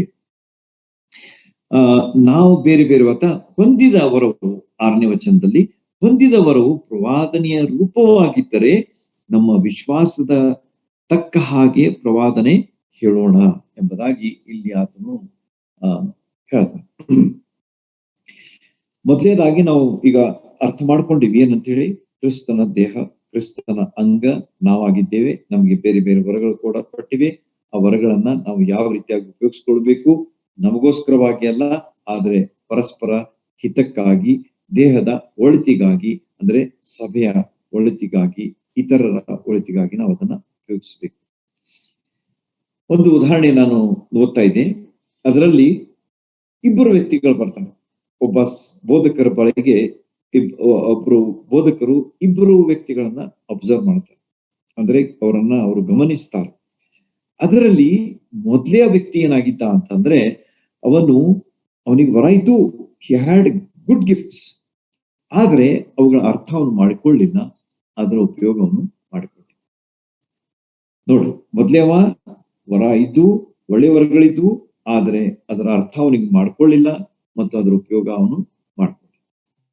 ಎರಡನೇ ವ್ಯಕ್ತಿ ಹೀಗಿದ್ದಾನೆ, ಅವನ ಬಳಿ ವರಾನೇ ಇಲ್ಲ, ನೋ ಗಿಫ್ಟ್ಸ್, ಆದ್ರೆ ಅವನು ಹೇಗೆ ಜೀವಿಸ್ತಾ ಇದ್ದಾನಂತಂದ್ರೆ, ಬಹಳ ವರಗಳು ಅವನಿಗೆ ಇವೆಯೋ ಎಂಬಂತಹ ರೀತಿಯಲ್ಲಿ ಬಡಾಯಿ ಕೊಚ್ಚುತ್ತಾ ಆತನು ಜೀವಿಸ್ತಾ ಇದ್ದಾನೆ. So you can find the difference. ಈ ಎರಡು ವ್ಯಕ್ತಿಗಳ ನಡುವೆ ನಿಮಗೆ ಅರ್ಥ ಆಯ್ತು ಅಂತ ಹೇಳಿ ನನಗೆ ಅನಿಸ್ತದೆ. ಮೊದಲೇದವನ ಹತ್ರ ಇದು, ಆದ್ರೆ ಅವನು ಅರ್ಥ ಮಾಡ್ಕೊಳ್ಳಿಲ್ಲ, ಉಪಯೋಗ ಮಾಡ್ಕೊಳ್ಳಿಲ್ಲ. ಎರಡನೇವನ ಹತ್ರ ವರ ಇರ್ಲಿಲ್ಲ, ಆದ್ರೂ ಕೂಡ ವರ ಇದ್ದವನ ಹಾಗೆ ಬಡಾಯಿ ಕೊಚ್ಚುತ್ತಾ ಅದನ್ನ ಆತನು ಹೇಳ್ಕೊಳ್ತಾ ಹೋಗ್ತಾ ಇದ್ದ, ಆದ್ರೆ ಯಾವ ಉಪಯೋಗ ಇಲ್ಲ ಎಂಬುದು ನಾವು ಕಂಡುಕೊಂಡಂತ ಒಂದು ಸಂಗತಿ. ಆದ ಕಾರಣ ನಮ್ಮ ಜೀವನದಲ್ಲಿ ನಾವು ಸ್ಪಷ್ಟವಾದಂತಹ ತಿಳುವಳಿಕೆಯುಳ್ಳವರಾಗಿರ್ಬೇಕು. We have the gifts God has given to us. We have to use it for God's glory. ಯಾರಿಗೂ ಗಿಫ್ಟ್ ಇಲ್ಲ ಅಂತ ಹೇಳಿಕ್ಕೆ ಆಗುದಿಲ್ಲ. Everybody has got gifts. ಪ್ರತಿಯೊಬ್ಬರಿಗೂ ದೇವರ ವರ ಕೊಟ್ಟಾನ. ಅದನ್ನ ನಾವು ಸದುಪಯೋಗ ದೇವರ ಮಹಿಮೆಗಾಗಿ ಮಾಡಿಕೊಳ್ಬೇಕು. ಬಡಾಯಿ ಕೊಚ್ಚುವುದಕ್ಕಾಗಿ ಅಲ್ಲ, ಅಥವಾ ಅದರ ಅರ್ಥ ಮಾಡಿಕೊಳ್ಳದೆ ಅದನ್ನ ನಾವು ತಿರಸ್ಕರಿಸಿ ಬಿಡುವುದಲ್ಲ, ಆದ್ರೆ ಅದನ್ನ ತಿಳ್ಕೊಂಡು ಉಪಯೋಗಿಸ್ಕೊಳ್ಬೇಕಾದದ್ದು ಬಹಳ ಅವಶ್ಯ. ಮೋಶೆಯ ಒಂದು ಚಿತ್ರ ನಮ್ಮ ಕಣ್ಣು ಮುಂದೆ ಬರ್ತದೆ. Moses had lot of gifts. ಅವನು ಬಹಳಷ್ಟು ವರಗಳಿದ್ದು, ಆದ್ರೆ ದೇವರು ಅವನನ್ನು ಕರೆದಾಗ ಅವನೇನ್ ಹೇಳ್ತಾನೆ, ನನಗೆ ಮಾತಾಡ್ಲಿಕ್ಕೆ ಬರುವುದಿಲ್ಲ, ಐ ಕಾಂಟ್ ಸ್ಪೀಕ್ ಎಂಬುದಾಗಿ ಹೇಳ್ತಾನೆ. ಅವನು ಯಾಕೆ ಹೇಳ್ದ? ಲೆಕ್ಕ ಹಾಕ್ರಿ ನೀವು, ಅಥವಾ ವಿಚಾರ ಮಾಡ್ರಿ. It was just like an excuse. ನೆಪ ಹೇಳ್ತಾ ಇದ್ದಾನೋ ಅಂತ ಹೇಳಿ ನಮ್ಗೆ ಅನಿಸ್ತದೆ, ಆದ್ರೆ ದೇವರು ಅವನನ್ನು ಬಿಡ್ಲಿಲ್ಲ. If you are not able to speak, I will give you a helper. I will send your brother with you, Aaron. ಆರೋನನ್ನ ನಿನ್ ಕೂಡ ನಾನು ಕಳಿಸ್ಕೊಡ್ತೇನೆ. ಅವನು ನಿನ್ ಕೂಡ ಇದ್ದು ನೀನು ಏನ್ ಮಾತಾಡ್ಬೇಕು ಅದನ್ನ ಅವನು ಮಾತಾಡ್ತಾನೆ. ಅಂದ್ರೆ ನೀನು ಹೇಳ್ಬೇಕಾದನ್ನು ಅವನು ಹೇಳ್ತಾನೆ ಎಂಬುದಾಗಿ ದೇವರು ಮೋಶೆಯನ್ನ ಎಚ್ಚರಿಸ್ತಾನೆ. God did not get upset because of the excuses given by Moses. ಆದರೆ ದೇವರು ಅವನನ್ನ ಆರಿಸಿಕೊಂಡು ಅವನನ್ನ ಉಪಯೋಗಿಸ್ಕೊಳ್ತಾ ಇದ್ದಾನೆ, ಅವನಿಗೆ ಸಹಾಯ ಮಾಡ್ತಾ ಇದ್ದಾನೆ, ಅವನನ್ನ ನಡೆಸ್ತಾ ಇದ್ದಾನೆ. ಆದ ಕಾರಣ ಅವನು ಹೇಳ್ತಾನೆ, ನೀವು ನಿಮ್ಗೆ ಕೊಟ್ಟಂತಹ ವರಗಳ ಬಗ್ಗೆ ಹೆಮ್ಮೆ ಪಡಬೇಡ್ರಿ, ಗರ್ವ ಪಡಬೇಡ್ರಿ. ಯಾಕಂದ್ರೆ ಗರ್ವದಿಂದ ನಾಶ. ಜ್ಞಾನೋಕ್ತಿಗಳ ಪುಸ್ತಕದಲ್ಲಿ ನಾವು ನೋಡ್ತೇವೆ, ಗರ್ವದಿಂದ ನಾಶ. ಲೂಸಿಫರ್ನಂಥ ಒಬ್ಬ ದೇವದೂತನು ಸಹ ಗರ್ವ ಪಟ್ಟಾಗ, ಹೆಮ್ಮೆ ಪಟ್ಟಾಗ ಅವನೇನಾತ ನಿಮ್ಗೆ ಗೊತ್ತದೆ, ನಾಶ ಆಗಿ ಹೋದ. He became the enemy of God. ದೇವರ ವೈರಿಯಾಗಿ ಆತನು ದೊಬ್ಬಲ್ಪಟ್ಟ. ಪರಲೋಕ ರಾಜ್ಯದಿಂದ ಆತನು ಸ್ಥಾನ ಕಳ್ಕೊಂಡವನಾಗಿ ಆತನು ದೊಬ್ಬಲ್ಪಟ್ಟನು ಎಂಬುದಾಗಿ ಈ ಭಾಗ ದೇವರ ವಾಕ್ಯ ನಮ್ಗೆ ತಿಳಿಸಿಕೊಡುತ್ತದೆ. ಮತ್ತು ನೆಬೂಕದ್ನೆಚ್ಚರ್ ಎಂಬಂತಹ ಒಬ್ಬ ದೊಡ್ಡ ಅರಸ, ಅವನು ಸಹ ಹೆಮ್ಮೆ ಪಟ್ಟಾಗ ಅವನೇನಾದ ಅಂತಂದ್ರೆ ಒಂದು ಪಶುವಾಗಿ ಆತನು ಹುಲ್ಲು ಮೇಯುವಂತಹ ಸ್ಥಿತಿಗೆ ಆತನು ದಬ್ಬಲ್ಪಟ್ಟ ಎಂಬುದಾಗಿ. ಆದ ಕಾರಣ ಹೆಮ್ಮೆಗೆ ಅಥವಾ ಗರ್ವಕ್ಕೆ ಅವಕಾಶ ಇಲ್ಲ ಎಂಬುದನ್ನು ನಾವು ಮೊದಲೇದಾಗಿ ತಿಳ್ಕೊಂಡಿರ್ಬೇಕು. ಸಭೆಯಲ್ಲಿ ನಾವು ಇರುವಾಗ, ಸಭೆಯ ಭಾಗಗಳಾಗಿರುವಾಗ, ಅಂಗಗಳಾಗಿರುವಾಗ, ಕ್ರಿಸ್ತನ ದೇಹದ ಅಂಗಗಳಾಗಿರುವಾಗ ನಾವು ಹೆಮ್ಮೆ ಪಡುವುದರಲ್ಲಿ ಅವಕಾಶ ಇಲ್ಲ. ಮುಂದೆ ನಾವು ಈ ದೇಹದಿಂದ ನಾವು ಜೋಡಿಸಲ್ಪಟ್ಟ ಮೇಲೆ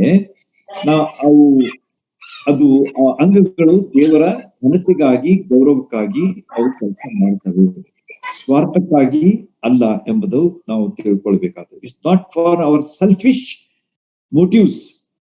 ನಾವು ಸ್ವಾರ್ಥ ಸಾಧನೆಗಾಗಿ ಈ ವರಗಳನ್ನ ನಾವು ಉಪಯೋಗಿಸಿಕೊಳ್ಳೋದಕ್ಕೆ ಇಲ್ಲಿ ಅವಕಾಶ ಇಲ್ಲ. ಅದನ್ನ ನಾವು ದೇವರ ಘನತೆಗಾಗಿ, ಪರಸ್ಪರರ ಉಪಯೋಗಕ್ಕಾಗಿ ಅದನ್ನ ನಾವು ಯಾವಾಗಲೂ ಆಚರಣೆಯಲ್ಲಿ ಇಡಬೇಕು ಎಂಬುದು ನಮಗೆ ಹೇಳಲ್ಪಟ್ಟಂತ ಒಂದು ವಿಶೇಷ. ಮುಂದೆ ಆತನು ಈ ವರಗಳ ವಿಷಯವಾಗಿ 7 ವರಗಳ ವಿಷಯವಾಗಿ ಹೇಳ್ತಾನೆ. ನಾನು ಕ್ಲುಪ್ತವಾಗಿ ನಿಮಗೆ ಹೇಳ್ತೇನೆ, ಸಮಯ ದಾಟ್ತಾ ಇದೆ. ಇಲ್ಲಿ 7 ವಿಷಯಗಳನ್ನ ಆತನು ಹೇಳ್ತಾ ಇದ್ದಾನೆ. ನೋಡ್ರಿ, 7 things that he brings before us. ಅವು ಯಾವ್ಯಾವ ಅಂತಂದ್ರೆ, ಮೊದಲೇದಾಗಿ ಹೇಳ್ತಾನೆ,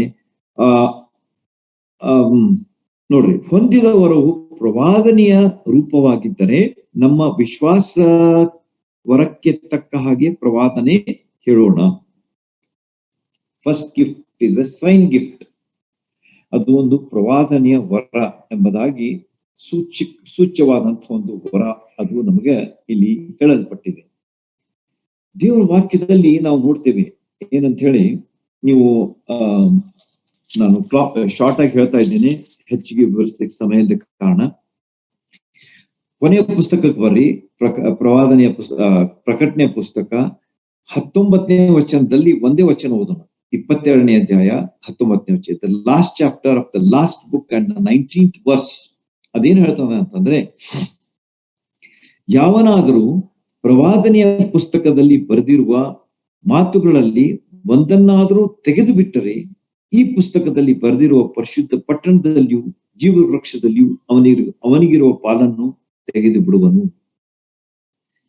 ಇವುಗಳಲ್ಲಿ ಯಾವನಾದರೂ ಹೆಚ್ಚು ಮಾತುಗಳನ್ನು ತಂದು ಹಾಕಿದರೆ ದೇವರು ಅವನ ಮೇಲೆ ಈ ಪುಸ್ತಕದಲ್ಲಿ ಬರೆದಿರುವ ಉಪದ್ರವಗಳನ್ನ ತಂದು ಹಾಕುವನು ಎಂಬುದಾಗಿ ಈ ಭಾಗ ನಮಗೆ ಹೇಳ್ತದೆ.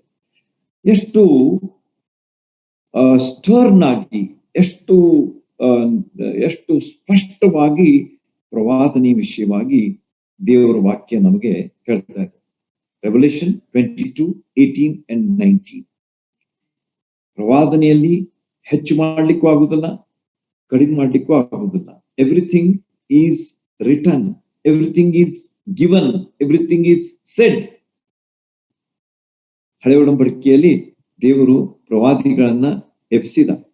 ಸಮುವೇಲ್ ಪ್ರವಾದಿ, ಎಲೀಷ್ ಪ್ರವಾದಿ, ಎಲಿಯ ಪ್ರವಾದಿ,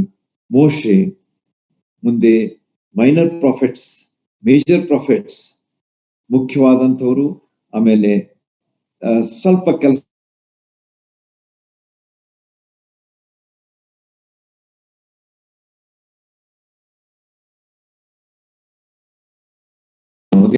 ತಿಳಿಸ್ಕೊಡ್ತಾರೆ. ಆದ ಕಾರಣ ಪ್ರವಾದನೆ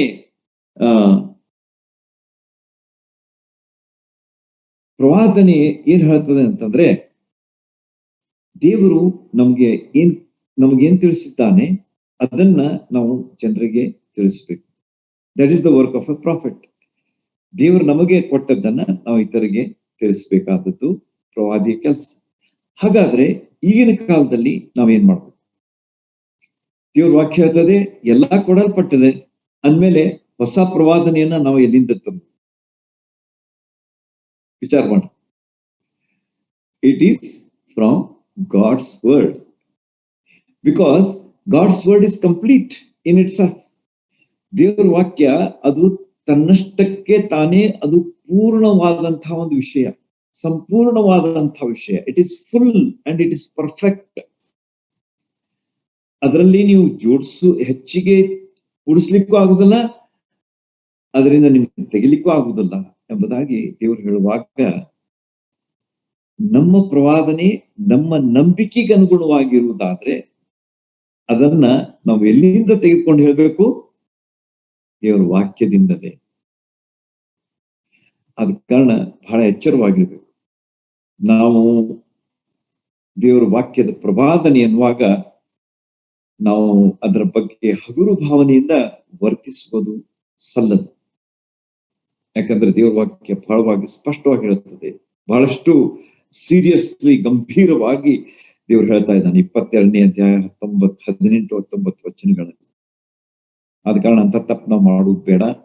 ಆದ ಕಾರಣ ನಮ್ಮ ನಂಬಿಕೆಗೆ ಅನುಗುಣವಾಗಿ ದೇವ್ರ ವಾಕ್ಯದಲ್ಲಿ ಬರೆದಂತಹ ವಿಷಯಗಳನ್ನ ನಾವು ಹೇಳುವಂತವರಾಗಿರ್ಬೇಕೇ ಹೊರತು, ದೇವರು ನನಗೆ ಹೀಗೆ ಹೇಳಿದ್ದಾನೆ, ದೇವರು ನನಗೆ ಇದನ್ನು ತೋರಿಸಿದ್ದಾನೆ ಎಂಬುದಾಗಿ ನಾವು ಏನಾದ್ರೂ ಹೇಳಿಕ್ ಹೋದರೆ ಅದು ದೇವರ ವಾಕ್ಯಕ್ಕೆ ಅನುಸಾರವಾಗಿರ್ಲಿಲ್ಲ ಅಂತಂದ್ರೆ we will be in trouble. ನಾವು ತೊಂದರೆಗೆ ಸಿಕ್ಕಿ ಹಾಕೊಳ್ತೇವೆ ಎಂಬುದನ್ನ ನಾವು ಗಮನದಲ್ಲಿ ಇಟ್ಕೊಂಡಿರ್ಬೇಕು. ಓಕೆ, ಎರಡನೇ ಒಂದು ವರ ಇಲ್ಲಿ ಇನ್ನೂ ಅನೇಕ ವಚನಗಳಿವೆ. You can refer to it. ಧರ್ಮೋಪದೇಶ ಕಾಂಡ 4ನೇ ಅಧ್ಯಾಯ 2ನೇ ವಚನ, ಡ್ಯೂಟ್ರೋನಮಿ 4:2. ಅಲ್ಲಿಯೂ ನೀವು ಓದ್ರೆ ಅದನ್ನು. ಡ್ಯೂಟ್ರೋನಮಿ 12:32. ಧರ್ಮೋಪದೇಶ ಕಾಂಡ 12ನೇ ಅಧ್ಯಾಯ 32ನೇ ವಚನ. Revolution 22:18 and 19. ಈ ಮೂರು ವಿಚಾರಗಳಲ್ಲಿ, ಈ ವಚನಗಳಲ್ಲಿ ದೇವರು ಪ್ರವಾದನೆ ವಿಷಯವಾಗಿ ಸ್ಪಷ್ಟವಾಗಿ ನಮಗೆ ತಿಳಿಸಿದ್ದಾನೆ. ಆದ ಕಾರಣ ದೇವರ ವಾಕ್ಯದ ಹೊರತು ನಾವು ಆ ಕಡೆ ಈ ಕಡೆ ಹೋಗ್ಲಿಕ್ಕೆ ಅವಕಾಶ ಇಲ್ಲ ಎಂಬುದು ಪ್ರವಾದನೆ ವಿಷಯವಾದಂತಹ ಸಂಗತಿ ನಮ್ಮ ಮುಂದೆ ಸ್ಪಷ್ಟವಾಗಿ ಹೇಳಲ್ಪಟ್ಟಿದೆ. ಎರಡನೇದಾಗ ಆತನ ಏನ್ ಹೇಳ್ತಾನಂತಂದ್ರೆ, ನೋಡ್ರಿ, ಸಭಾ ಸೇವೆ ಮಾಡುವವನು ಅದು ಸಭಾ ಸೇವೆ ರೂಪವಾಗಿದ್ರೆ ಸಭಾ ಸೇವೆ ಮಾಡುತ್ತಾ ಇರೋಣ. ಸಭಾ ಸೇವೆ ಅಂತಂದ್ರೆ ಏನು? ಸಭೆಯಲ್ಲಿ ಮಾಡುವಂತಹ ಒಂದು ಸೇವೆ. ಅದು ಹೇಗಿರಬೇಕು? ಪೂರ್ಣ ಹೃದಯದ ಸೇವೆ ಆಗಿರಬೇಕು. Not for any credit, not for any respect, not for any self ಏನಂತಾರೆ ಅದಕ್ಕೆ, ಎಸ್ಟೀಮ್. ನಾವು ದೊಡ್ಡವರು, ಸಭೆಯಲ್ಲಿ ನಾವು ಇಂಥ ಕೆಲಸ ಮಾಡ್ತಾ ಇದ್ದೀವಿ, ಇಂಥ ಸೇವೆ ಮಾಡ್ತಾ ಇದ್ದೀವಿ, ನಾವು ಇದನ್ನ ಮಾಡ್ತಾ ಇದ್ದೀವಿ, ನಾವು ಅದನ್ನ ಮಾಡ್ತಾ ಇದ್ದೀವಿ, ಇದಕ್ಕಾಗಿ ಅಲ್ಲ. ಅದು ಹೇಗಿರ್ಬೇಕು? ಪೂರ್ಣ ಹೃದಯದಿಂದ, ಹೋಲ್ ಹಾರ್ಟೆಡ್ ಸರ್ವಿಸ್. ನಾನು ಮಾಡಬೇಕು, ಆದ ಕಾರಣ ನಾನು ಮಾಡ್ತಾ ಇದ್ದೇನೆ. It is not because we are doing something great. ದೇವರು ನಮಗೆ ಮಾಡಿರುವುದನ್ನ ನಾವು ವಿಚಾರ ಮಾಡಿದ್ರೆ, ನಾವು ಏನು ದೇವರಿಗೋಸ್ಕರ ಮಾಡ್ತಾ ಇದ್ದೇವೆ, ದಟ್ ಈಸ್ ನಥಿಂಗ್. ಅದು ಏನೂ ಅಲ್ಲ ಎಂಬುದನ್ನ ನಾವು ತಿಳ್ಕೊಂಡ್ರೆ. ಆದ ಕಾರಣ ನಾವು ದೇವರ ಸೇವೆ ಮಾಡುವಾಗ ಪೂರ್ಣ ಹೃದಯದಿಂದ, ಕೃತಜ್ಞತಾ ಭಾವದಿಂದ, ಕರ್ತನಿಗಾಗಿ ಕ್ರೈಸ್ತರ ಅವಶ್ಯಕತೆಗಳನ್ನ ತುಂಬಿಕೊಡುವುದಕ್ಕಾಗಿ, ಬಲಪಡಿಸುವುದಕ್ಕಾಗಿ, ಸಂತೈಸುವುದಕ್ಕಾಗಿ ನಾವು ಸಭಾ ಸೇವೆ ಮಾಡಬೇಕೇ ಹೊರತು ನಾವು ಯಾವುದೇ ಒಂದು ಸ್ವಾರ್ಥ ಉದ್ದೇಶವನ್ನು ಇಟ್ಕೊಂಡು ನಾವು ಸಭಾ ಸೇವೆಯನ್ನ ಮಾಡಿದ್ರೆ ದೇವರು ಅದನ್ನ ಮೆಚ್ಚುವುದಿಲ್ಲ ಎಂಬುದಾಗಿ ಪೌಲನು ಸ್ಪಷ್ಟವಾಗಿ ಹೇಳ್ತಾನೆ. ಆದ ಕಾರಣ ಎರಡನೇ ಒಂದು ವಿಚಾರ ಸಭಾ ಸೇವೆ. ಮೂರನೇದಾಗಿ ಆತನು ಹೇಳ್ತಾನೆ, ಸಮಯ ಮೀರ್ತಾ ಇದೆ, ನಾನು ಕ್ಲುಪ್ತವಾಗಿ ಹೇಳ್ತೇನೆ. ಮೂರನೇದಾಗಿ ಆತನ ಏನ್ ಹೇಳ್ತಾ ಇದ್ದಾನಂತಂದ್ರೆ, ಬೋಧಿಸುವವನು ಬೋಧಿಸುವುದರಲ್ಲಿ ಮೂರನೇ ಒಂದು ವಿಚಾರ ಏನಂತಂದ್ರೆ ಬೋಧಿಸುವಂಥದ್ದು, ಪ್ರೀಚಿಂಗ್ ಅಂಡ್ ಟೀಚಿಂಗ್, ಕಲಿಸುವಂಥದ್ದು ಬಹಳ ಅವಶ್ಯ. ಎರಡು ಭಾಗಗಳಿವೆ. ನಾವು ಬೋಧನೆಯಲ್ಲಿ ಎರಡು ಭಾಗಗಳಿವೆ, ಕಲಿಸುವಂತಹದ್ದು, ಎರಡನೇದಾಗಿ ಉತ್ತೇಜಿಸುವಂಥದ್ದು. See in this world we have got so much problems. ನಮ್ಮ ಜೀವನದಲ್ಲಿ ಬಹಳಷ್ಟು ಸಮಸ್ಯೆಗಳಿವೆ, ಯಾರಿಗೂ ಸಮಸ್ಯೆ ಬಿಟ್ಟಿಲ್ಲ. ಆದರೆ ಉತ್ತೇಜನದ ಅವಶ್ಯಕತೆ ಇದೆ. There is a need for encouragement from God's word. ಬೇರೆ ಯಾವ ವಿಚಾರದಿಂದ ಅಲ್ಲ, ಆದ್ರೆ ದೇವರ ವಾಕ್ಯದ ಆಧಾರದಿಂದ ನಾವು ಉತ್ತೇಜಿಸುವಂಥದ್ದು ಬಹಳ ಅವಶ್ಯವಾಗಿ.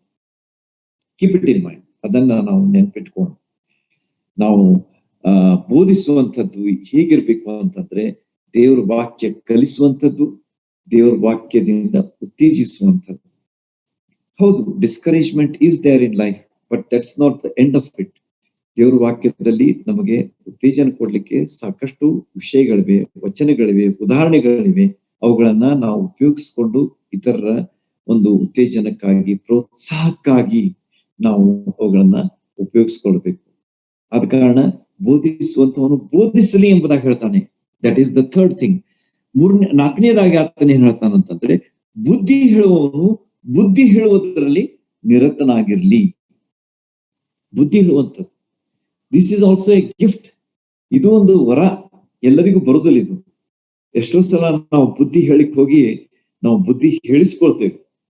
Because if we don't have the in depth, ನಮಗೆ ಆಳವಾದಂಥ ಆತ್ಮೀಯ ವಿಷಯಗಳಲ್ಲಿ ನಾವು ನೆಲೆಗೊಳ್ಳದೆ ಹೋದ್ರೆ, ನಾವು ಬೇರೆಯವರಿಗೆ ಬುದ್ಧಿ ಹೇಳಿಕ್ ಹೋದ್ರೆ ಆಗುವುದಿಲ್ಲ.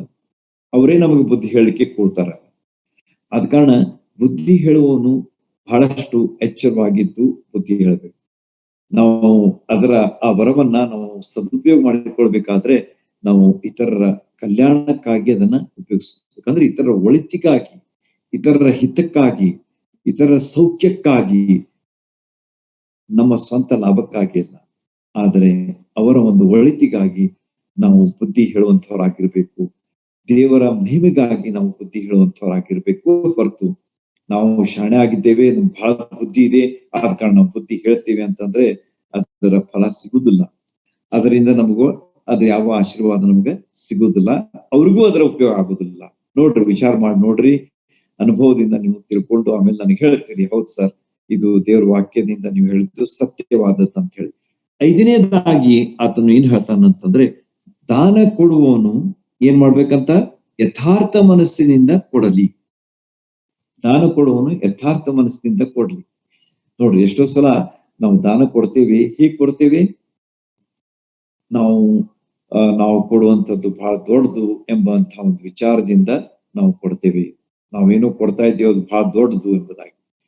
ಆದ್ರೆ ದೇವರ ವಾಕ್ಯ ಏನ್ ಹೇಳ್ತದೆ, ಯಥಾರ್ಥ ಮನಸ್ಸಿನಿಂದ ಕೊಡ್ರಿ, ಯಥಾರ್ಥ ಹೃದಯದಿಂದ ಕೊಡ್ರಿ. ಕರ್ತನಾದ ಯೇಸು ಕ್ರಿಸ್ತರು ಹೇಳಿದಂತಹ ಮಾತನ್ನ ನಿಮಗೆ ನಾನು ಕ್ಲುಪ್ತವಾಗಿ 3-4 ವಚನಗಳಲ್ಲಿ ಮಾತಿನಲ್ಲಿ ಹೇಳಿ ಪ್ರಯತ್ನ ಮಾಡ್ತೀನಿ. ಬಹಳಷ್ಟು ಜನರು ಕೊಟ್ರು, ಆದ್ರೆ ತಮಗೆ ಹೆಚ್ಚಾದದ್ದನ್ನು ಕೊಟ್ರು. They had enough and they gave out of it. ಆದ್ರೆ ಒಬ್ಬ ವಿಧವೆ, ಆಕೆಯಲ್ಲಿ ಇದ್ದದೇ 2 ಕಾಸು, ಆ 2 ಕಾಸುಗಳನ್ನ ದೇವರ ಕಾಣಿಕೆಯಾಗಿ ಕೊಟ್ಬಿಟ್ರು. ಕರ್ತನಾದ ಯೇಸು ಕ್ರಿಸ್ತ ನೋಡ್ತಾ ಇದ್ರು. ಹಿ ವಾಸ್ ಅಬ್ಸರ್ವಿಂಗ್, ಗಮನಿಸ್ತಾ ಇದ್ರು. ಆಗ ಅವರು ಶಿಷ್ಯರಿಗೆ ಹೇಳ್ತಾರೆ, ನೋಡ್ರಿ, ಇಷ್ಟೆಲ್ಲಾ ಜನರು ಕೊಟ್ರು, ಆದ್ರೆ ಆ ವಿಧವೆ ಕೊಟ್ಟದ್ದು ಎಲ್ಲಕ್ಕಿಂತ ಹೆಚ್ಚಿನದು. ಯಾಕಂದ್ರೆ ಆಕೆ ತನಗಿದ್ದದನ್ನೆಲ್ಲಾ ಕೊಟ್ಬಿಟ್ಲು, ಯಥಾರ್ಥ ಮನಸ್ಸಿನಿಂದ ಕೊಟ್ಬಿಟ್ಲು, ದೇವರಿಗೆ ಕೃತಜ್ಞತೆಯಾಗಿ ಆಕೆ ಕೊಟ್ಬಿಟ್ಲು. ಉಳಿದವರು ತಮಗೆ ಬಹಳಷ್ಟಿತ್ತು, ಆದ್ರೆ ಅದರಲ್ಲಿ ಸ್ವಲ್ಪ ಕೊಟ್ರು. ಆದ್ರೆ ಈಕೆ 100% she gave it. ನೋಡ್ರಿ, ಎಷ್ಟು ಆಶೀರ್ವಾದ ಆಕೆ ಪಡೆದುಕೊಂಡು ಕರ್ತನಾದ ಯೇಸು ಕ್ರಿಸ್ತರ ಪ್ರಶಂಸೆಯನ್ನ ಆಕೆ ಹೊಂದಿತ್ತು. ಎಷ್ಟು ದೊಡ್ಡ ಕೆಲಸ ಆಕೆ ಜೀವನದಲ್ಲಿ ಆಯ್ತು. ದಾನ ಕೊಡುವವನು ದೇವರು ಕೊಟ್ಟಾನೆ ಎಂಬುದನ್ನ ತಿಳಿದುಕೊಂಡು ಕೊಡಬೇಕು. ಲೆಕ್ಕ ಹಾಕಿ ಕೊಡುವಂಥದ್ದಲ್ಲ. ನಾನು ಇಷ್ಟೇ ಕೊಡ್ಬೇಕು ಅಥವಾ ಅಷ್ಟೇ ಕೊಡ್ಬೇಕು ಎಂಬುದಾಗಿ ನಾವು ಲೆಕ್ಕ ಹಾಕಿ ಕೊಡುವಂಥದ್ದಲ್ಲ. ನಾವು ನಮಗೆ ತಿರುಗಿ ಅದು ರಿಟರ್ನ್ ಬರ್ತದೋ ಅಥವಾ ಬರುವುದಿಲ್ಲೋ ಎಂಬುದಾಗಿ ಎಷ್ಟೋ ಸಲ ವಿಚಾರ ಮಾಡ್ತೇವೆ. When we give we think so much. ನಾವು ಕೊಟ್ಟದ್ದು ತಿರುಗಿ ಬರ್ತದೋ ಇಲ್ಲೋ ಎಂಬುದಾಗಿ ಎಷ್ಟೋ ಸಲ ನಾವು ವಿಚಾರ ಮಾಡಿ ಕೊಡ್ತೇವೆ. But that is not right ಎಂಬುದಾಗಿ ದೇವರ ವಾಕ್ಯ ನಮಗೆ ಕಲಿಸ್ಕೊಡ್ತಾ ಇದೆ. We are learning from God's word, let's hold on to it. ಆದ ಕಾರಣ ಉದಾತ್ತವಾಗಿ ಪ್ರತಿಫಲದ ಅಪೇಕ್ಷೆ ಇಲ್ಲದೆ ನಾವು ಕೊಡುವವರಾಗಿರ್ಬೇಕು ಎಂಬುದು ದೇವರ ವಾಕ್ಯದ ಬೋಧನೆ ಅಥವಾ ಕಲಿಸುವಿಕೆ. ಕೊನೆಯದಾಗಿ ಆರನೇದಾಗಿ ಆತನ ಹೇಳ್ತಾನೆ, ಹಿರಿತನ ನಡೆಸುವವನು ಆತನು ಹೇಗೆ ನಡೆಸಬೇಕಂತೆ? ಹಿರಿತನ ನಡೆಸುವವನು ಆಸಕ್ತಿಯಿಂದ ನಡೆಸಲಿ. So if you want the leadership, if you want to be the elders, if we want to be the responsible people in the church of God ಅಥವಾ ಸಭೆಯಲ್ಲಿ ನಾವು ಜವಾಬ್ದಾರಿಯುತ ವ್ಯಕ್ತಿಗಳಾಗಿರ್ಬೇಕಾದ್ರೆ ನಮ್ಮ ಜೀವನ ಹೇಗಿರ್ಬೇಕಂತಂದ್ರೆ ಎಚ್ಚರಿಕೆಯಿಂದ ನಾವು ಅದನ್ನ ಮಾಡಬೇಕು, ಆಸಕ್ತಿಯಿಂದ ನಾವು ಮಾಡಬೇಕು. We should have interest. ಆಸಕ್ತಿಯಿಂದ ನಾವು ಮಾಡ್ಬೇಕಂತ ಹೇಳಿ ಮಾಡುವುದಲ್ಲ, ಅಥವಾ ನಾವು ತೋರಿಸಿಕೊಳ್ಳುವುದಕ್ಕಾಗಿ ಮಾಡುವುದಲ್ಲ. ಆದ್ರೆ ಅದೊಂದು ದೊಡ್ಡ ಜವಾಬ್ದಾರಿ ಎಂಬುದನ್ನ ಪೌಲನು ಇಲ್ಲಿ ಹೇಳ್ತಾ ಇದ್ದಾನೆ. It's A great responsibility that we carry. It is not for the sake of show, it is not for the sake of any ಏನಂತಾರೆ ಅದಕ್ಕೆ ಒಂದು ಹೆಚ್ಚಳ ಪಡುವುದಕ್ಕಾಗಿ ನಾವು ಹಿರಿತನ ಮಾಡುವುದಲ್ಲ. ಕಾಳಜಿಪೂರ್ವಕವಾಗಿ ದೊಡ್ಡ ಜವಾಬ್ದಾರಿಯಿಂದ. No politics is involved in it. ಈ ದಿವಸಗಳಲ್ಲಿ ನಾವು ಎಷ್ಟೋ ಸಲ ನೋಡ್ತೇವೆ ಏನಂತ ಹೇಳಿ, we have got so many groups, so many purposes, motives are there. ಬಹಳಷ್ಟು ಉದ್ದೇಶ ಇಟ್ಕೊಂಡು ನಾವು ಹಿರಿತನ ಮಾಡ್ಲಿಕ್ಕೆ ನೋಡ್ತೇವೆ. ಆದ್ರೆ ದೇವ್ರ ವಾಕ್ಯ ಏನ್ ಹೇಳ್ತದೆ? ನೀವು ಹೇಗ್ ಮಾಡ್ಬೇಕಂದ್ರೆ ಆಸಕ್ತಿಯಿಂದ ಮಾಡ್ರಿ. ದೇವರ ಸೇವೆ ಮಾಡ್ತಾ ಇದ್ದೇನೆ, ಕರ್ತನಾದ ಯೇಸು ಕ್ರಿಸ್ತರು ನಮ್ಗೆಷ್ಟು ಮಾಡಿದ್ದಾರೆ, ನಾವು ಮಾಡುವಂತದ್ದು ಏನು ದೊಡ್ಡದಲ್ಲ ಎಂಬಂತಹ ಒಂದು ಉದಾತ್ತ ಭಾವದಿಂದ, ತ್ಯಾಗ ಭಾವದಿಂದ, ಮನಪೂರ್ವಕವಾಗಿ ನಾವು ಹಿರಿತನ ಮಾಡ್ಬೇಕೆಂಬುದಾಗಿ. ಕೊನೆಯದಾಗಿ ಆತನ ಹೇಳ್ತಾನೆ, ಕಷ್ಟದಲ್ಲಿರುವವರಿಗೆ ಉಪಕಾರ ಮಾಡುವವರು ಸಂತೋಷವಾಗಿ ಮಾಡ್ಲಿ ಎಂಬುದಾಗಿ. ನಾವು ಎಷ್ಟೋ ಸಲ ಈ ಕಷ್ಟದಲ್ಲಿರುವವರಿಗೆ ಸಹಾಯ ಮಾಡುವಾಗ ನಾವು ಹೇಗ್ ಮಾಡ್ತೇವೆ? As though we are doing great favour to them. ಏನೋ ದೊಡ್ಡ ಒಂದು ಅವ್ರ ಮೇಲೆ ಒಂದು ದೊಡ್ಡ ಉಪಕಾರ ಮಾಡುವ ಹಾಗೆ ನಾವು ಎಷ್ಟೋ ಸಲ ಮಾಡ್ತೇವೆ. ಆದ್ರೆ ದೇವ್ರ ವಾಕ್ಯ ಏನು ಹೇಳ್ತಾ ಅಂತಂದ್ರೆ, ಸಂತೋಷವಾಗಿ ಮಾಡ್ರಿ, ಸಂತೋಷ ಪೂರ್ವಕವಾಗಿ ಅದನ್ನ ಮಾಡ್ರಿ, ಅಸಮಾಧಾನದಿಂದ ಅಲ್ಲ. ಒಂದು ಚಿಕ್ಕ ಉದಾಹರಣೆ ಹೇಳಿ ಮುಗಿಸ್ತೇನೆ. ಒಬ್ಬ ತಾಯಿ ವಯಸ್ಸಾಗಿತ್ತು, ಮಗಳು ಬೇರೆ ಇರ್ತಾ ಇದ್ರು, ಗಂಡ ಹೆಂಡತಿಯವ್ರು ಬೇರೆ ಇರ್ತಾ ಇದ್ರು. ಆದ್ರೆ ತಾಯಿಯ ಒಂದು ಇಚ್ಛೆ ಏನಿತ್ತಂತಂದ್ರೆ, ನಾನು ನನ್ನ ಮಗಳ ಕಡೆ ಇರ್ಬೇಕು. ಅದು ಮಗಳಿಗೆ ಗೊತ್ತಾಯ್ತು. ಆಗ ಆಕೆ ಗಂಡ ಬಂದು ಆಕೆಯನ್ನು ಕರ್ಕೊಂಡು ಮನೆಗೆ ಹೋದ್ರು. ಆಮೇಲೆ ಆಕೆ ಮನೆಯಲ್ಲಿ ಇಟ್ಕೊಂಡು ತಾಯಿಯ ಸೇವೆಯನ್ನು ಮಾಡ್ತಾ ಹೋದ್ರು. ಬಹಳಷ್ಟು ಮಾಡ್ತಾ ಇದ್ರು, ತಾಯಿಯ ಸೇವೆಯನ್ನು ಮಾಡ್ತಾ ಇದ್ರು. ಆದ್ರೆ ಆಕೆಯ ಮುಖದ ಮೇಲೆ ಯಾವುದೇ ಒಂದು ಕಳೆ ಇರ್ತಿರ್ಲಿಲ್ಲ. She was just doing it for doing sake. ಏನೋ ತಾಯಿ ಮಾಡಂತಾಳೆ, ನಾನು ಮಾಡ್ತೀನಿ. ಆದ್ರೆ ಆ ಒಂದು ಕೃತಜ್ಞತಾ ಭಾವದಿಂದ ಆಕೆ ಸೇವೆ ಮಾಡ್ತಾ ಇರ್ಲಿಲ್ಲ. ಒಂದು ದಿವಸ ತಾಯಿ ಕೇಳ್ತಾಳೆ, ಅಲ್ಲಮ್ಮ, ಇಷ್ಟೆಲ್ಲ ನೀನ್ ಮಾಡ್ತೀಯ, ಆದ್ರೆ ನಿನ್ ಮುಖದ ಮೇಲೆ ಒಂದು ಕಳೆನೇ ಇಲ್ಲಲ್ಲ, ನಿನ್ನ ಮುಖದ ಮೇಲೆ ಒಂದು ಸಂತೋಷ ಪೂರ್ವಕವಾದಂತಹ ಒಂದು ಭಾವನೆನೇ ಇಲ್ಲಲ್ಲ ಎಂಬುದಾಗಿ ತಾಯಿ ಒಂದ್ ದಿವಸ ಮಗಳನ್ನ ಕೇಳೇ ಬಿಡ್ತಾಳೆ. ಅಂದ್ರೆ ಈ ಒಂದು ವಿಚಾರ ನಮ್ಗೆ ಏನ್ ತಿಳಿಸ್ತದ ಅಂತಂದ್ರೆ, ನಾವು ಹೇಗ್ ಮಾಡ್ಬೇಕು ಅಂತಂದ್ರೆ ಸಂತೋಷ ಪೂರ್ವಕವಾಗಿ ನಾವು ಮಾಡ್ಬೇಕು. What ever we do is not for doing sake, ಮಾಡಬೇಕಂತ ಹೇಳಿ ಅಲ್ಲ, ಆದ್ರೆ ಹೃದಯ ತುಂಬಿದವರಾಗಿ ಸಂತೋಷ ಪೂರ್ವಕವಾಗಿ ನಾವು ಮಾಡಬೇಕು ಎಂಬುದಾಗಿ ಪೌಲನು ಇಲ್ಲಿ ಸ್ಪಷ್ಟವಾಗಿ ಹೇಳ್ತಾ ಇದ್ದಾರೆ. ಆದ ಕಾರಣ ಈ 7 ವಿಷಯಗಳನ್ನ ನಾವು ಕಲ್ತಿದ್ದೇವೆ. ಇನ್ನು ಬಹಳಷ್ಟಿವೆ, ಅವುಗಳನ್ನ ನೆಕ್ಸ್ಟ್ ವೀಕ್ ಆದ್ರೆ ನಾವು ಕಂಪ್ಲೀಟ್ ಮಾಡ್ಲಿಕ್ಕೆ ನೋಡೋಣ, ಇಲ್ಲಿ 21st ವರ್ಸಸ್. ಆದ ಕಾರಣ ದೇವರು ಈ ವಿಚಾರಗಳನ್ನ ನಮಗೆ ಸ್ಪಷ್ಟವಾಗಿ ತಿಳಿಸಿರುವಾಗ ನಾವು ಆತನ ಕೃಪೆಯಿಂದ, ಆತನ ಸಹಾಯದಿಂದ ಇದರ ಅರ್ಥ ತಿಳ್ಕೊಂಡು ಮಾಡುವಾಗ ದೇವರ ಆಶೀರ್ವಾದ ನಮ್ಮ ಮೇಲೆ ಇರ್ತದೆ. ನಮ್ಮ ಹೃದಯಗಳಲ್ಲಿ ಸಂತೋಷ ಇರ್ತದೆ, ತೃಪ್ತಿ ಇರ್ತದೆ, ಆಶೀರ್ವಾದ ಇರ್ತದೆ, ನಮ್ಮ ಮುಖಗಳಲ್ಲಿ ಕಳೆ ಇರ್ತದೆ. Not for doing sake, but ಸಂತೋಷಪೂರ್ವಕವಾಗಿ, ವಿಲ್ಫುಲಿ ಅಂದ್ರೆ ನಾವು ಮನಪೂರ್ವಕವಾಗಿ, ಹೋಲ್ ಹಾರ್ಟೆಡ್ಲಿ ನಾವು ಮಾಡುವಾಗ ಅದು ಎಷ್ಟು ಒಳ್ಳೆಯದನ್ನ ಇತರಿಗೆ ಮಾಡ್ತದೆ, ನಮಗೂ ಸಹ ಅದು ಒಳ್ಳೆಯದನ್ನ ತಂದು ಕೊಡ್ತದೆ. ದೇವರು ಹೀಗೆ ಮಾಡುವಕ್ಕೆ ನಮ್ಮೆಲ್ಲರಿಗೆ ತನ್ನ ಸಹಾಯವನ್ನು ಕೊಡ್ಲಿ. ದೇವರ ನಾಮಕ್ಕೆ ಸ್ತೋತ್ರ.